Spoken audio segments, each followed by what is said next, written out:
ചേട്ടാ ഈ തക്കാളിക്ക് വില കിലോ 40 രൂപ. യെസ്, ഇതുപോലെ സാധാരണക്കാർക്ക് എന്നും അറിയേണ്ടത് ഇതുപോലെ മാർക്കറ്റിലുള്ള സാധനങ്ങൾക്ക് എത്ര വില കൂടി അല്ലെങ്കിൽ വില കുറഞ്ഞോ, ഇതൊക്കെയാണ് സാധാരണക്കാരെ സംബന്ധിച്ച് എന്നും അറിയേണ്ടത്. ഏത് ഇലക്ഷൻ വന്നു കഴിഞ്ഞാലും അല്ലെങ്കിൽ ഇലക്ഷന്റെ റിസൾട്ട് എന്നതിനേക്കാൾ ഉപരി ഇവർക്കൊക്കെ ഇതൊക്കെയാണ് അറിയേണ്ടത്. ആര് പഠിച്ചാലും കണക്കാണ്, ആര് പഠിച്ചാലും കണക്കാണ്. ജനങ്ങൾക്ക് ബുദ്ധിമുട്ടില്ലാതെ വേറെ ഒന്നും. ഇപ്രാവശ്യത്തെ ഇലക്ഷൻ ആര് ജയിക്കും? LDF തുടർഭരണം ഉണ്ടാവോ? BJP സീറ്റ് നേടോ? UDF പിടിക്കോ? LDF.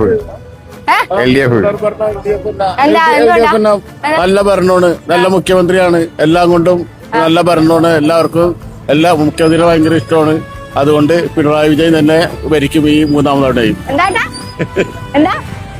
ഭരണമൊക്കെ മോശമായിരുന്നു, നമ്മള് കമ്മ്യൂണിസ്റ്റ് തന്നെ, പക്ഷെ മോശമായിരുന്നു പറയണം. രണ്ടാമത്തെ ആഗ്രഹിക്കുന്നത് BJP. കേരളത്തിലെ BJP ഒട്ടും വരാൻ പാടില്ല. എന്താ അത് അങ്ങനെയാണ് മോഡിയുടെ പരിപാടി. ഇഷ്ടല്ല മോദിനെ? ഇഷ്ടമില്ലാണല്ലോ അവൻ ചെയ്യരുത്. അങ്ങനെയാണ് കാക്കിരി പീക്കിരി. തമിഴ്നാട് ഒന്നും കൊടുക്കുന്നില്ല, കേരള ഒന്നും കൊടുക്കുന്നില്ല, കർണാടക ഒന്നും കൊടുക്കുന്നില്ല. ഏറ്റവും വളരെ മോശം പ്രധാനമന്ത്രിയല്ലേ ഇയാളെ പോലെ കച്ച ആരില്ല. ഇതിനെക്കാട്ടിൽ വേറെ എന്തെങ്കിലും പറയണോ? ശരിയാ, അതാണ് ഏറ്റവും കൂടുതൽ. വേറെ ആരും പ്രധാനമന്ത്രിയാളോ അയാൾ വരാൻ പാടില്ല. അതെ, ഇത് TV-യിൽ വീട്ടിൽ കാണിച്ചോ? അതെ അതെ. പക്ഷെ നമ്മൾ ചോദിച്ചത് കേരളത്തിലാണ്. കേരളത്തിലെ രണ്ടു കൂട്ടർക്കും വലിയ കുഴപ്പമില്ല. പിണറായിയും വലിയ കുഴപ്പമില്ല. പിണറായിയുടെ പാർട്ടിക്കാരനാണ്. ആണോ? കമ്മ്യൂണിസ്റ്റുകാരനാണ്, പഴയ കമ്മ്യൂണിസ്റ്റുകാരനാണ്. ഓക്കെ. അപ്പൊ പിണറായിനെ ഇനി കുറ്റം പറയാവുന്ന രീതിയിൽ പുള്ളി നടക്കാറില്ല. പിന്നെ അല്പ സ്വല്പം ആയാല് എന്തെങ്കിലും കുറ്റങ്ങളായി പോകും. ഏത് തമിഴ്നാട് സ്റ്റാലിനെ കണ്ട് ഇന്ത്യ ഒറ്റ പഠിക്കട്ടെ, അമേരിക്ക അവർ പഠിക്കട്ടെ. തമിഴ്നാട് മുഖ്യമന്ത്രി സ്റ്റാലിനെ കണ്ട് കേരളം പിടിക്കുന്നോ? കേരളം പിടിക്കൊന്നുമില്ല. എവിടെ പിടിക്കണേ? പിന്നെ ആരാ പിടിക്കുക? LDF തുടർഭരണം ഉണ്ടാവോ? LDF ഭരിക്കോ? തുടർഭരണം LDF ഭരിക്കും, UDF ഭരിക്കും. അങ്ങനെയല്ല, ഒരു കൊല്ലം UDF ഭരിച്ചാൽ പിന്നത്തെ കൊല്ലം LDF ഭരിക്കും. ഈ ചില പ്രാവശ്യം UDF വരുള്ളൂ.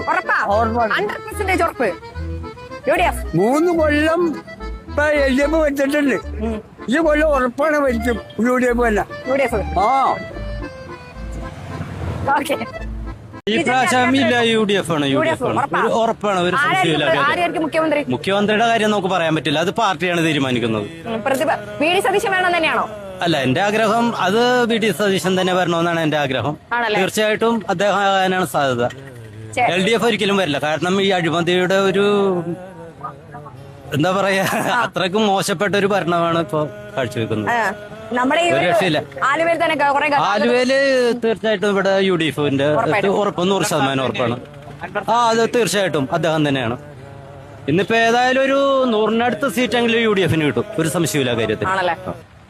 100 തീർത്തും പറയുന്നില്ല, 100% അടുത്ത് എത്തും. BJP ഇവിടെ അധികാരത്തിൽ ഇപ്പൊ വരൂല, ഒരു 2030-ലൊക്കെ ചിലപ്പോ വരുമായിരിക്കും. അടുത്ത ചാൻസ് മിക്കവാറും കോൺഗ്രസിന് തന്നെ ആയിരിക്കും. LDF-ന് തുടർഭരണം ഈ നിലയിൽ പോകണമെങ്കിൽ ഉണ്ടാകാൻ ചാൻസ് കുറവാ. അത് ഇവരുടെ ഓരോ കയ്യിലിരിപ്പല്ല. ഇവര് സ്വർണ്ണക്കടത്ത്, പിന്നെ ഈ രക്തസാക്ഷികളുടെ ഫണ്ട് ഇപ്പൊ പിരിച്ചിട്ട് അത് ആൾക്കാർ പിരിച്ചെടുത്തില്ലേ, അങ്ങനെ പുതിയ ഓരോരോ കേസുകൾ വന്നോണ്ടിരിക്കല്ലേ. അതുകൊണ്ട് LDF-ന് ആരും ചെയ്യാൻ ചാൻസ് കുറവാ, കോൺഗ്രസ് വരുള്ളൂ. അതൊന്നും ഇതിനകത്ത് ഈ ഇലക്ഷനെ എഫക്ട് ചെയ്യൂല. ഇല്ലില്ല.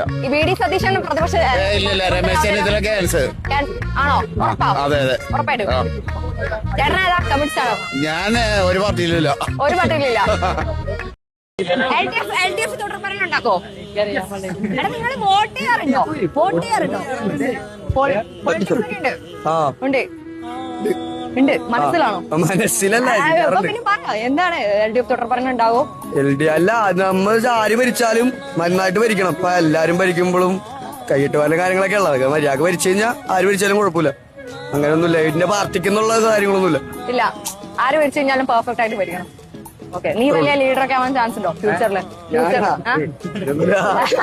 ഇടതുപക്ഷമായാലും വലതുപക്ഷമായാലും ഏത് പക്ഷം വന്നു കഴിഞ്ഞാലും അവരുടെ ആവശ്യങ്ങൾ നിങ്ങൾ കൃത്യമായി മനസ്സിലാക്കി ചെയ്തു കൊടുക്കുക എന്നത് മാത്രമാണ് ഓരോ സാധാരണക്കാരനും പറയാനുള്ളത്. സ്പോട്ട്ലൈറ്റ് സ്റ്റുഡിയോന് വേണ്ടി ഏഞ്ചൽ റിൻഷ.